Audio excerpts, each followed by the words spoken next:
Okay, we can start. You're going to start the presentation, not in presentation mode yet, that I can tell. There you go. Okay, so I'm going to talk about quality, and it's going to be sort of a different perspective probably than what you're used to. And the first part, I may go a little quick. Uh, so if you want to hear more detail, just ask. And if you have any questions or comments, this is an open forum as far as I'm concerned. So feel free to jump in. I can't see too much if you raise a hand, so feel free to interrupt me. I won't take offense to it. And also, I tend to go down to some rat holes. So if you hear me going down a rat hole, feel free to call an Elmo. I'm assuming you all know Elmo is enough. Let's move on. And I will not take objections to that. I understand that. So Ali is controlling my presentation. I couldn't get my sharing to work. So we'll go with anytime you hear me here say next, then she'll know to go to the next. So let's start with our first next. So this presentation is about quality. So what is quality? ISO 9000 defines quality as totality of features and characteristics of a product or service that bears upon its ability to satisfy stated and implied needs. It addresses the needs of the customer, such as inclusion of certain features, as well as the stakeholders, such as financial constraints, financial features, schedules, and resource constraints. Next, and again, this is a high level uh, presentation on this part, so feel free to ask questions if I'm going to that. So, how is it defined? I just gave the ISO 9000 definition. So it also is, we're talking about, if we're talking about code quality, it is defined as minimal bugs and systematically correct code. It has to do with the number of lines. Some of the measurements are the number of lines, the complexity of the code, the functions that it produces. The test coverage is also concerned or covered in the quality definition. Its reliability, the code clarity, its efficiency, and its maintainability. So all these things are how code, the quality of code is defined. Next.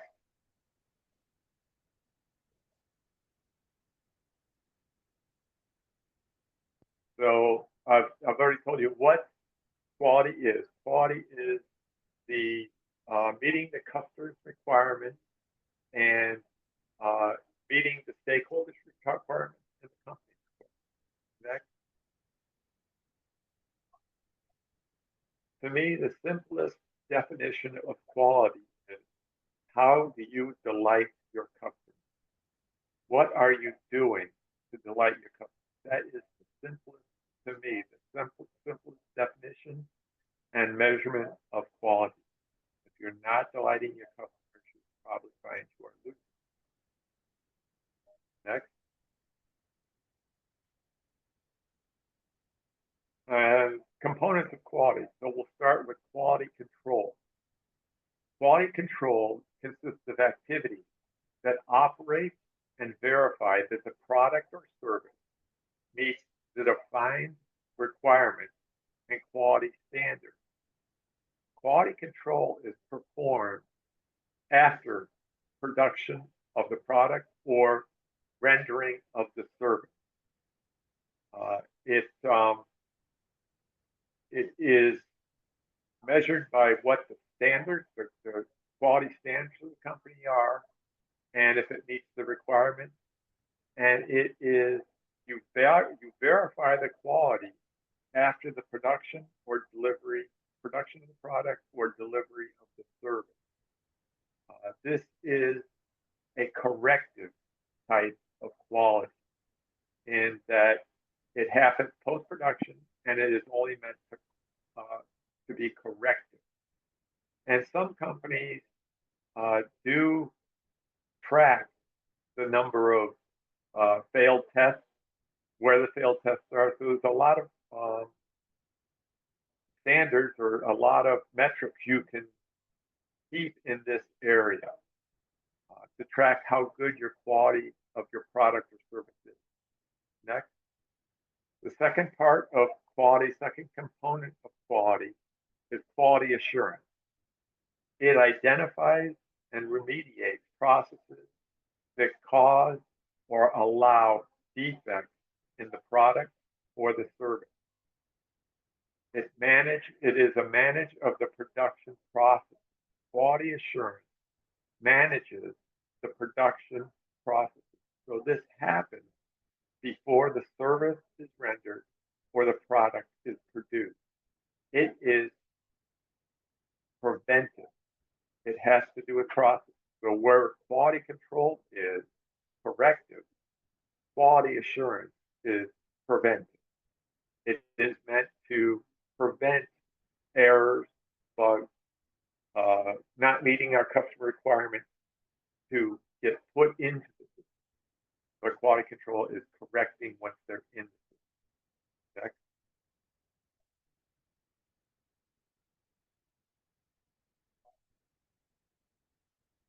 And the third component is quality improvement.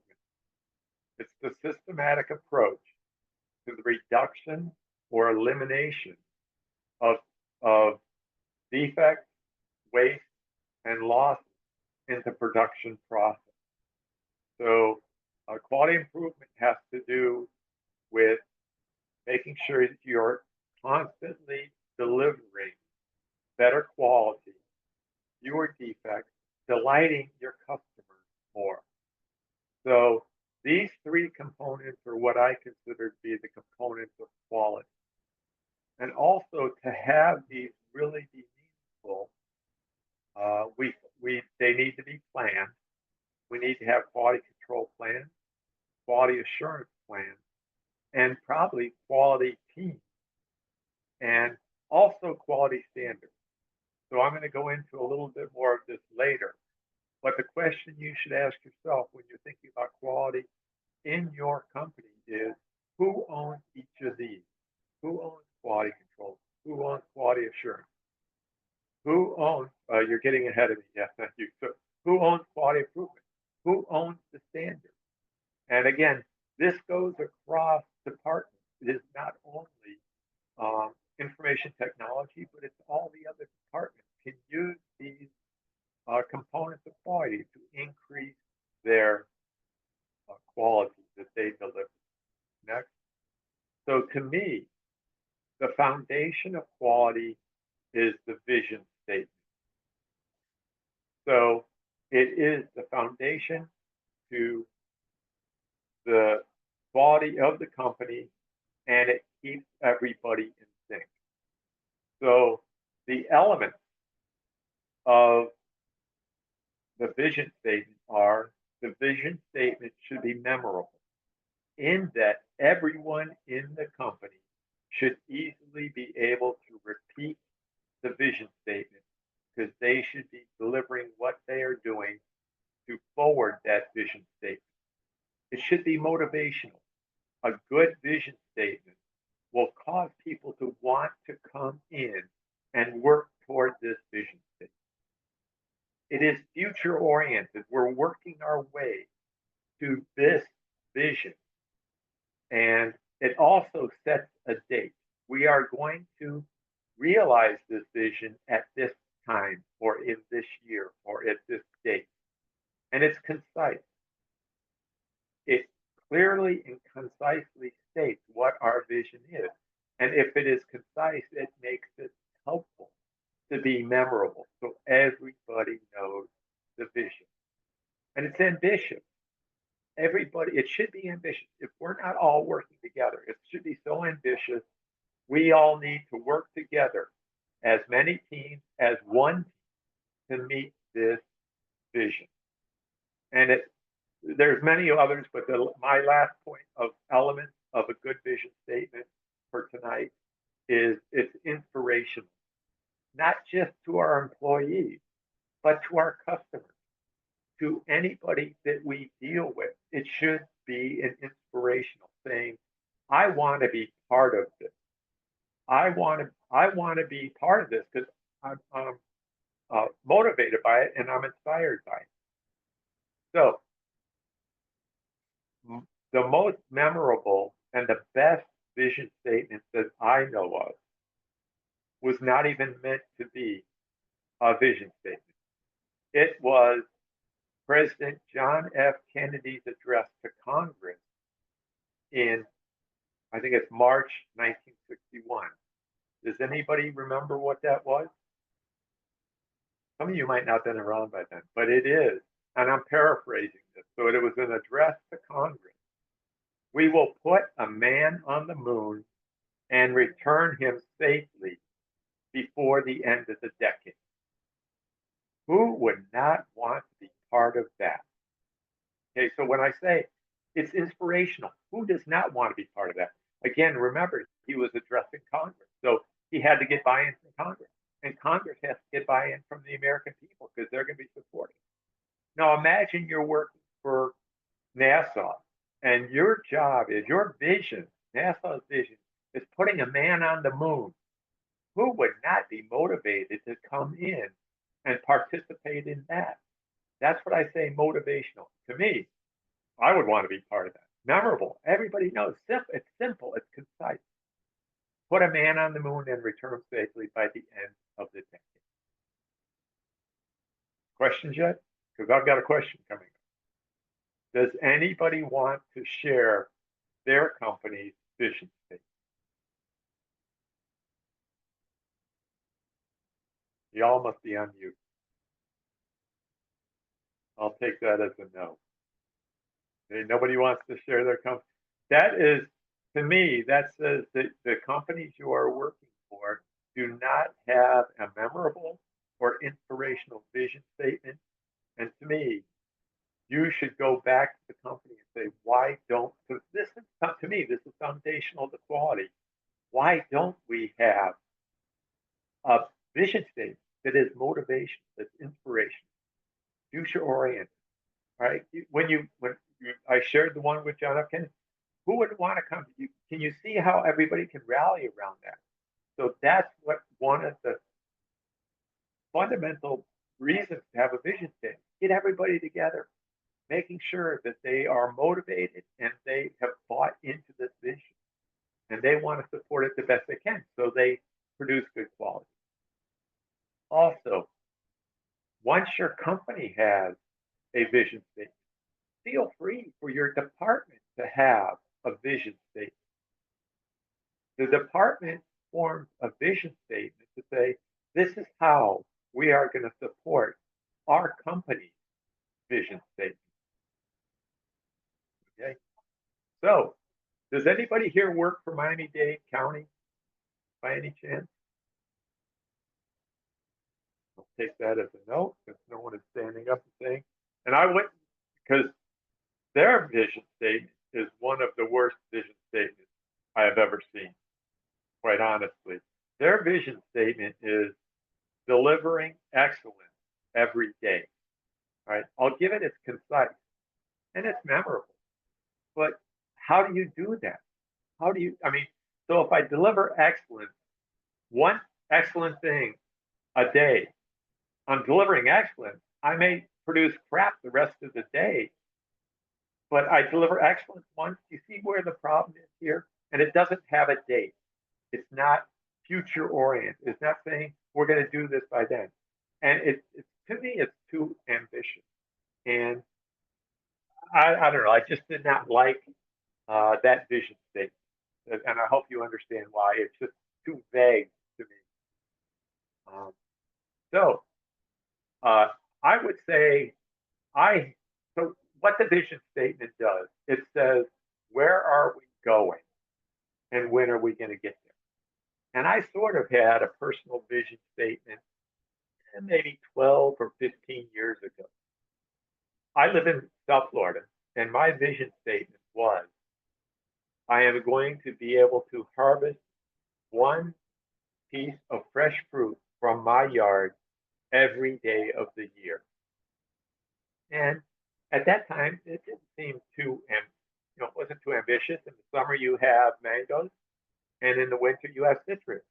And, it was okay.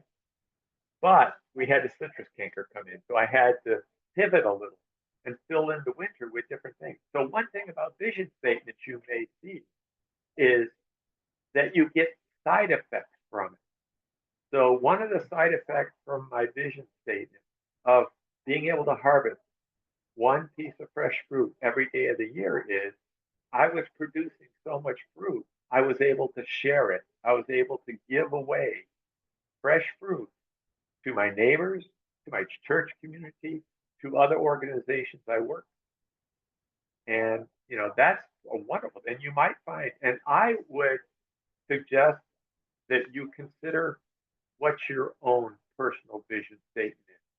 Where are you going and when do you want to get there? Questions about vision statement? Okay, next. Oh, where are you going? I've covered this, so next.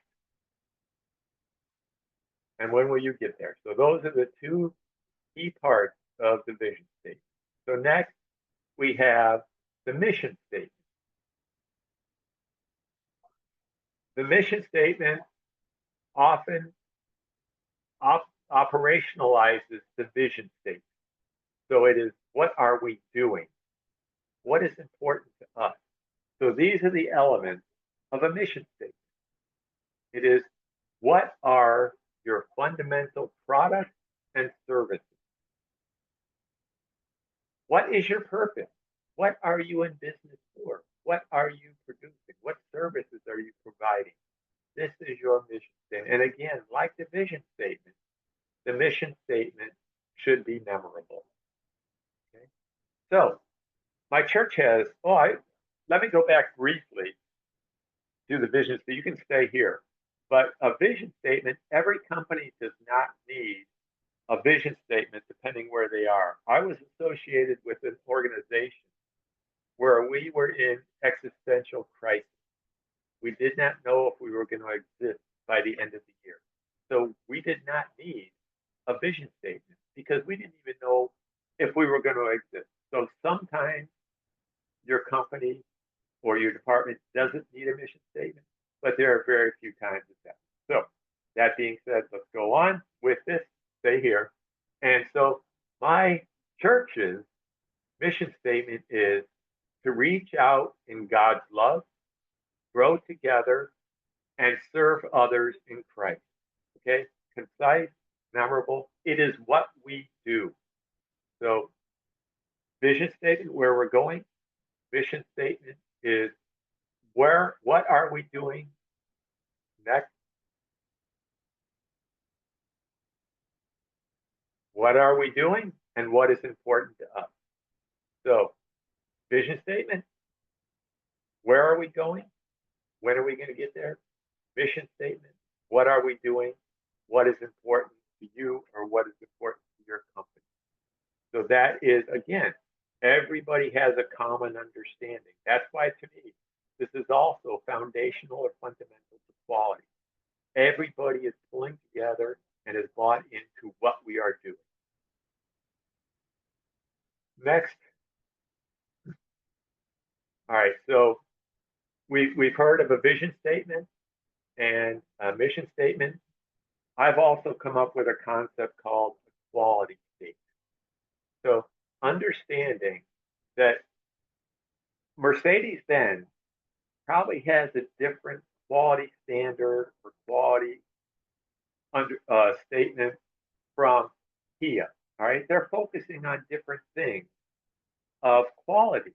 It's not that Kia's quality standards may be lower, but they're not focused on that. They are delivering a more affordable car to the masses than Mercedes-Benz. Mercedes-Benz is, their quality statement would have to do with delighting our customers in these regards. So I would say I've never seen a company with a quality statement, but it is something you should consider because again, this supports the quality mindset of your company. Okay?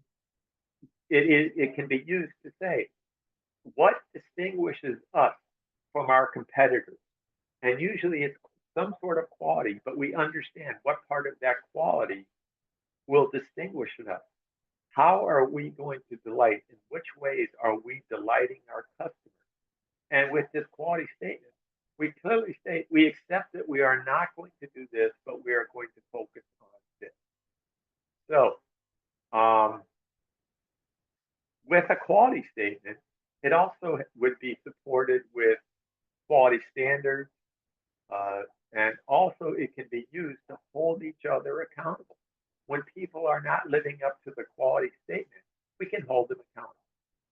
So, where we saw that the vision statement is where we're going and when we're going to get there, mission statement is what do we do? The quality statement is who are we? Who as a company are we? This defines who we are. Next.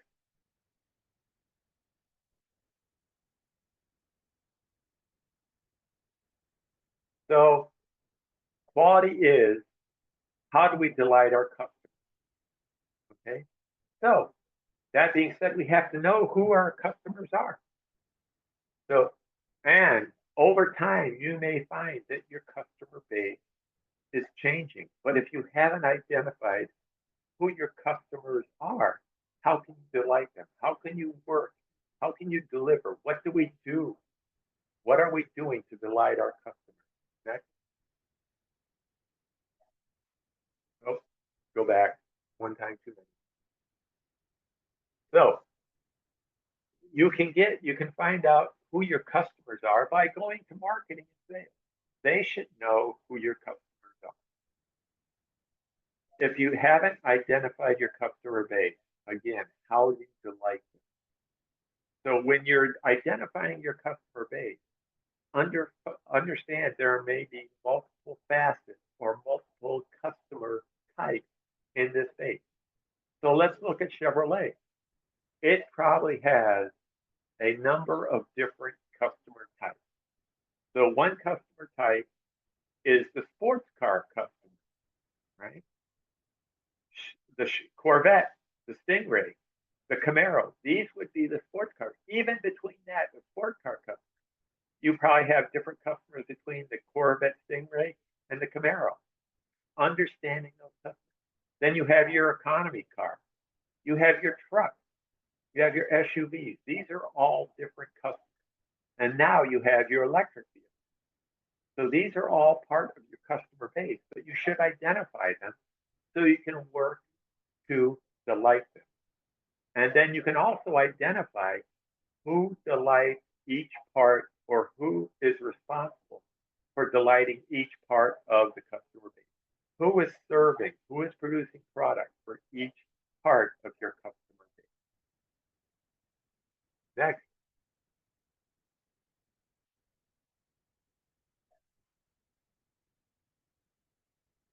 So value delivery.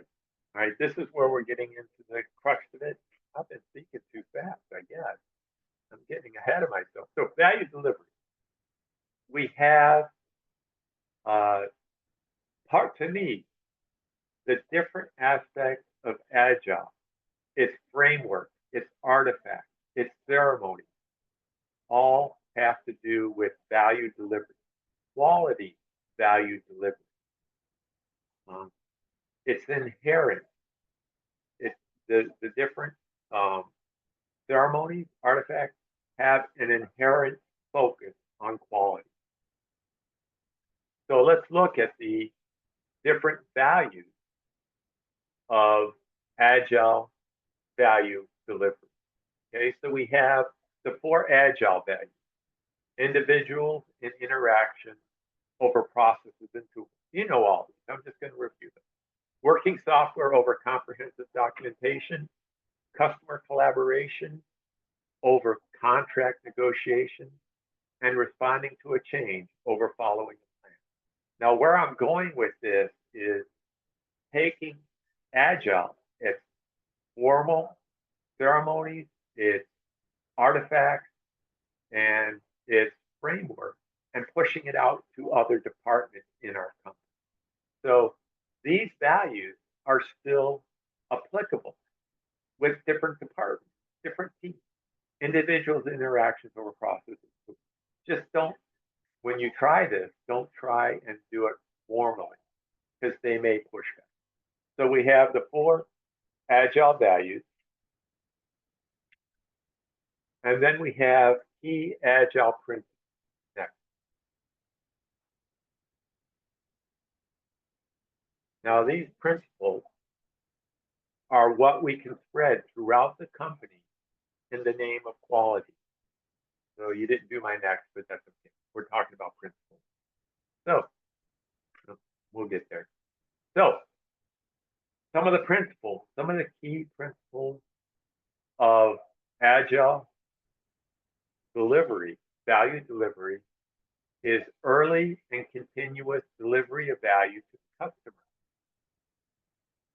Business people and developers must work together daily. Face-to-face conversation, continuous attention to technical excellence, simplicity, and the team reflects on how they are going to deliver value. Self-organizing teams. That is so, there's so much there. There's different degrees of self-organization. And we can take self-organizing teams from the IT department and pass it on to the different departments we interact with, our stakeholders, and say, okay, marketing, you can have self-organizing teams to different degrees. So I was on an agile team. When it came to review time, management leadership wanted to individually review us. And we said, no, we deliver value as a team. You will review us as a team. And this is bonuses we're talking about. So the bonus you give one, you will give to the whole team. We will all have the same percentage of bonus because we were self-organizing. We understood that we delivered value as a self-organized team. And management conceded to that. They understood the value of that. We were so close to a team, as a team, delivering value. And quite honestly, since we were a self-organizing team, highly connected team that was working very well together as a team and with our stakeholders and customers, that they accepted this. I was a little surprised, but again, we said, you will review us as a team. We deliver value as a team. So that is, to me, one of the higher degrees of self-organization. And again, another value or principle of value delivery teams is to become more effective. And again, to me, 2 of the keys of quality assurance is becoming more efficient and more effective. So again, these principles all lead to improved quality. So again, Scrum values. Scrum values are commitment, courage, focus, openness, and respect. And again, that's probably at least another half of a presentation, but you all should be familiar with it. Courage to hold each other accountable, but doing it with openness and respect. Courage to push back to stakeholders saying, this is not meeting the quality level we want to deliver. So you may want it sooner, but we will not do that because we do not accept that what we deliver will delight our customers. It doesn't meet the quality standards, the quality statements we have. So we have some Scrum principles. And again, these are agile principles. These are team operational quality value delivering principles or pillars. Transparency. We will openly and transparent show the product at the end of each iteration. We're open about it. We're transparent. All people involved trust each other. We have the courage to keep each other abreast of good news as well as bad news. Everyone strives and collectively collaborates for the common organizational object, which is the vision statement, and no one has any hidden agendas. So this transparency can easily be transported out to other departments, other teams we work with. When they see it working in our delivery team, they will say, hey, I want a piece of that. And if we have a vision statement to focus on, we will show this is how we deliver value to meet our vision statement. Okay? Another pillar is inspection. Inspection can be done for the product, the process, people, practices, and continuous improvement. Right? These are all things we can expect. If the customer changes the requirements during inspection, in that we have shown, we have demonstrated what we are producing, and they want to change it, then we will accept their change. And we don't comply, but we don't complain, but we rather adapt by using the opportunity to collaborate with the customer to clarify their requirements. If we demonstrate what we've delivered and it doesn't meet what they want, either we didn't do a good job of gathering their requirements, and we have an opportunity to improve our requirements gathering, or there was some miscommunication. Maybe we're not doing enough face-to-face communication. These are all things we can export out. And then the final pillar is adaptation. It's about continuous improvement. This pillar is about continuous improvement, the ability to adapt based on the results of our inspection. So adapt. We are adapting to what we have learned. When we start our iteration, we don't know it all. We understand. We admit we don't know it all. We may learn things in this iteration. So when we learn something, we're going to adapt to it. Again, these are all things that we can push out to other departments. So now we're on value types, and now I'm talking about team values. These are the basis for team accountability. And again, team values, I'm hoping your team share these basic value types. And these are also, when you embrace these, when you acknowledge them and say, these are the value types we understand and we can work towards, you can export that to other teams and other departments. So there are core values. Your team should have discussed and accept what their core values are. Being, what level of quality do you expect that you are going to deliver? Core value, how do we communicate with leadership? How do we communicate with stakeholders? How do we demonstrate the product or service we are delivering?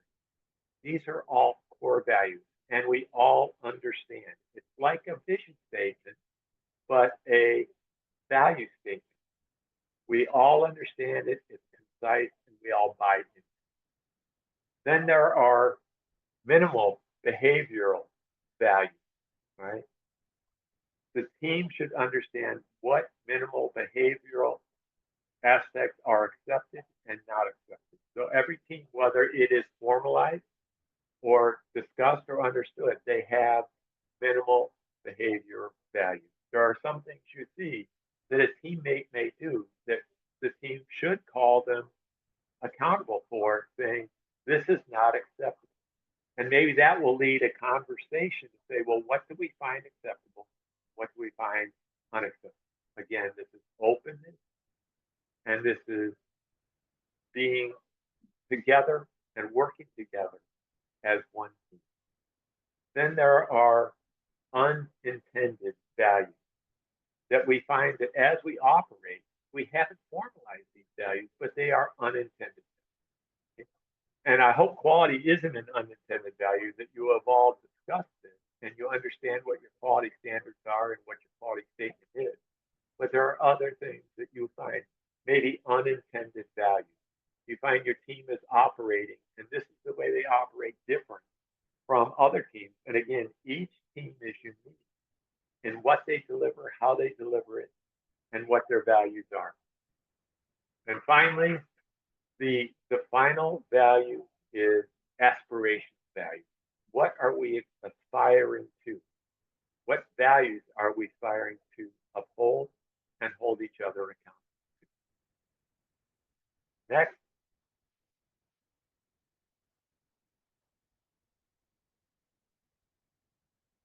Oh, I must put Ellie to sleep. I don't know. I don't see anybody. I don't hear anybody. So, exporting, exporting quality and the fundamentals to other departments. And you can, again, this is all about, to me, since agile value delivery has a basis, foundation, quality, this is just exporting quality and how you deliver better quality to other teams. And again, as I said in the beginning, don't call it agile, right? It is just team operation, team working together. So start with, who do you have the most direct integration? Who do you have the most contact with? Think about your stakeholders. So think about exporting the basics of agile value, quality value delivery to these. Again, you don't need to use the formal ceremonies and artifacts. You don't need to say, we're going to do a retrospective. You don't need to say, oh, we need to have a backlog. But these concepts, these are all quality concepts that you can export to other teams. Okay? So, twice a week, I go downtown and serve the hungry and homeless. It's not about delivering IT, not about delivering software or anything. It is serving the hungry and homeless. So we have a team that works together to provide a breakfast, and I'm there twice a week. I think we provide breakfast 5 times a week. So what I've started to do is export these to suggest some of these quality, value, delivery fundamentals to them, and they don't even know I'm doing it. So I start with, we get there in the morning and we do a quick daily scrum. Okay. What are we going to do today? Who's going to do what? Sometimes we produce sausage and eggs. Sometimes it's garlic bread. Sometimes it's sandwiches and other edibles. And it's mostly, I think we almost always have coffee. But it's all getting together saying, what are we going to serve today, and who's going to prepare what, and who's going to serve. That is the daily scrum. I don't call it daily scrum, and we only get together for a couple of minutes, but it's still common understanding. Who is going to do what, and when are we going to do it? And during, we start preparing, we all check in with each other. Do you need help with this? It looks like you're lagging behind. Do you want me to help you with that? Do you need help with the eggs? Do you need help with a sausage? Oh, let me do this. So it is, again, working together. It's understanding what we're doing and working as a team.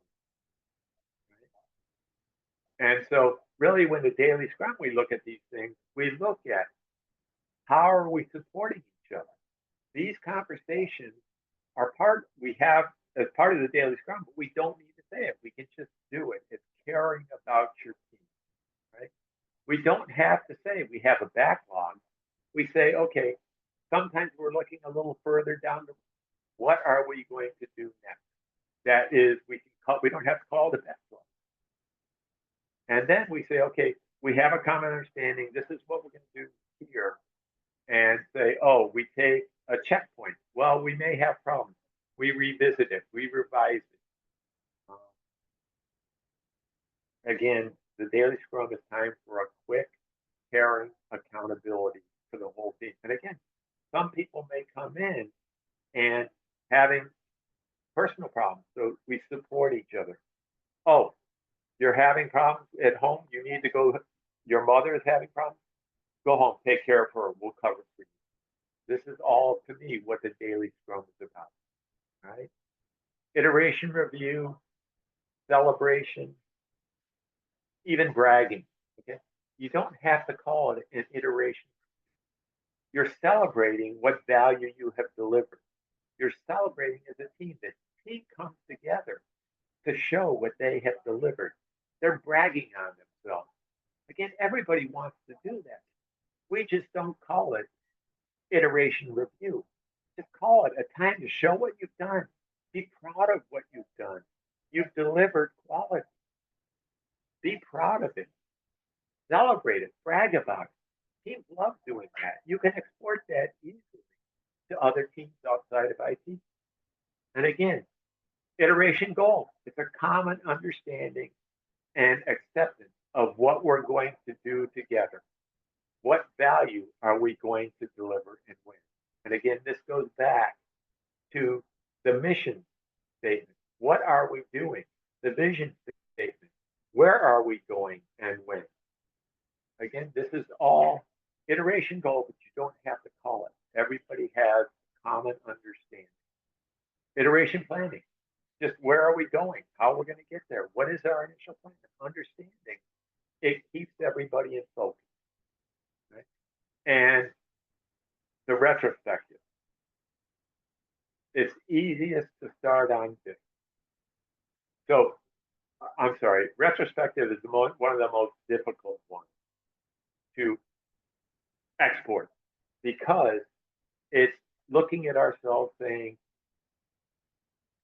what did we do that we can improve? Right? What went wrong? And again, some people may consider this a blame game or pointing fingers, but true teams that work together acknowledge that things can go wrong. They may go wrong. Something may come up. How did we respond to it? How did we handle it together as a team? This is not finger pointing. This is saying we have an opportunity to learn. We have an opportunity to deliver. We have an opportunity to improve. Again, this goes back to quality assurance. All right. Did something with our processes go wrong? Now, we found we had this problem, which is quality control, post production.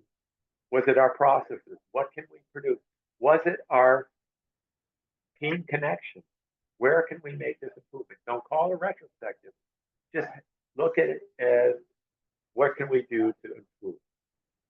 Okay, how can we do it better? And I think I'm gonna have to change my headphones. Give me just a second, please.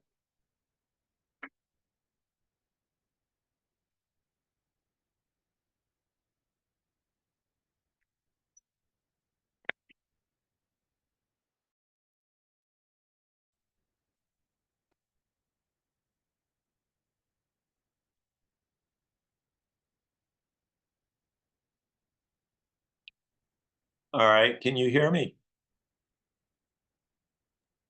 Much better. All right. All right. Oh, you should have said something a long time ago. Sorry. All right. So next. So we're focusing on the basic. So next, think about what is the most effective thing we can export to the teams we work closely with or to other teams that we work. Again, sometimes it is the daily scrum. Sometimes it is the retrospective. When they see how we look and how we look back and see how we can improve, how our quality improves, they may want to say, yes, let's try that. Just don't call it a retrospective and go easy on this. Start easy on this because it is difficult to reflect on what we did wrong. And it can too easily turn into a blame game or pointing fingers instead of an opportunity to learn and improve.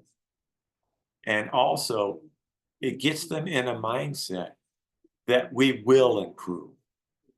We will implement these improvements now and in the future. And how will we do this? Did we meet our quality statement? Did we meet our quality standards? Are we pushing forward to our vision statement? And most of all, it causes more in-depth team building, accountability, team support, and team members caring for each other. Being a member of a team, a caring member of a team. So we don't need each of these in a formal manner. Choose where to start and how to implement it and what to implement next, and what will be most effective for the team you're working with. So when I go down to serve, I look at how the team is operating and I say, well, maybe we need to have a daily scrum. They don't call it that, but maybe we'll implement some aspect of this. Maybe we will do a celebration. Everybody loves celebrations. Maybe we'll do a review, a celebration. Maybe it is a planning aspect. Maybe it is a retrospective. So I've been talking an awful lot. I will leave it open for comments or questions, or you get early release. And also, if you want me to follow up more details, I have a lot more information on all of these things.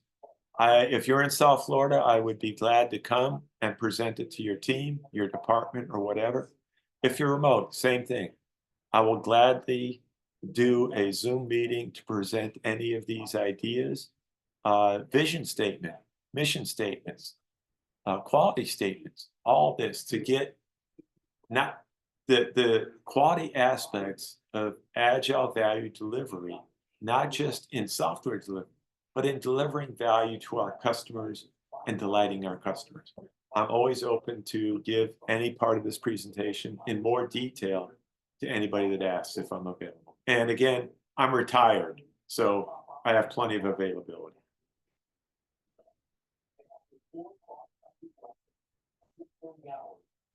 All right. Bob, I like the quality vision. I had not seen that before. Oh, I That's made pretty it cool.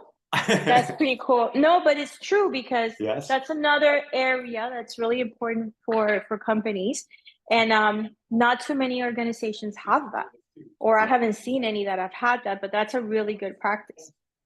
You know, is there Yeah. anybody that would consider adding that to their teams? Like maybe at the team level, we have a quality vision. What do you guys think about that?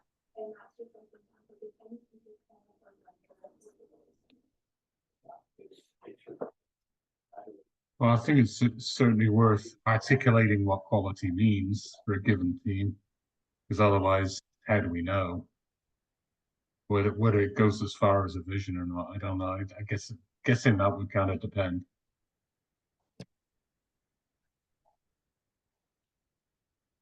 Yeah, it's to me, if you may not have a formal quality statement, but you should at least have formal quality standards that you can hold each other accountable to.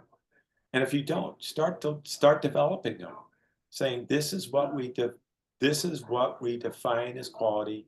These are our quality levels. Again, I would dare say Mercedes-Benz has a different quality level and focuses on different parts of quality than Kia does. Okay, so identify that, accept that, so you can hold each other accountable. And it will evolve as you start, again, agile, iterative and incremental. Don't try and do it all at once. Start with the base and improve it and grow it. And again, these are all aspects you can export to other departments, other teams.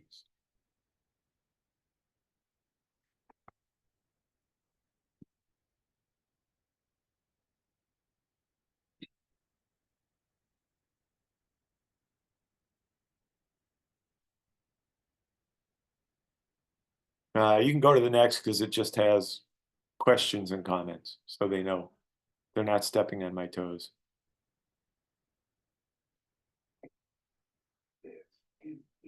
All right, looks like y'all get early release tonight. Thank you for your time. And again, I'm available.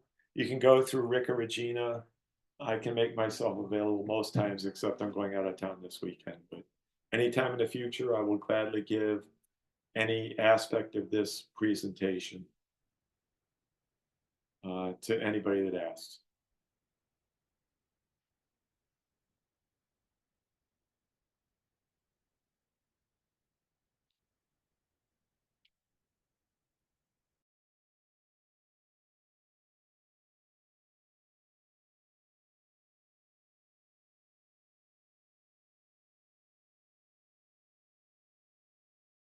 Oops, I was speaking on mute.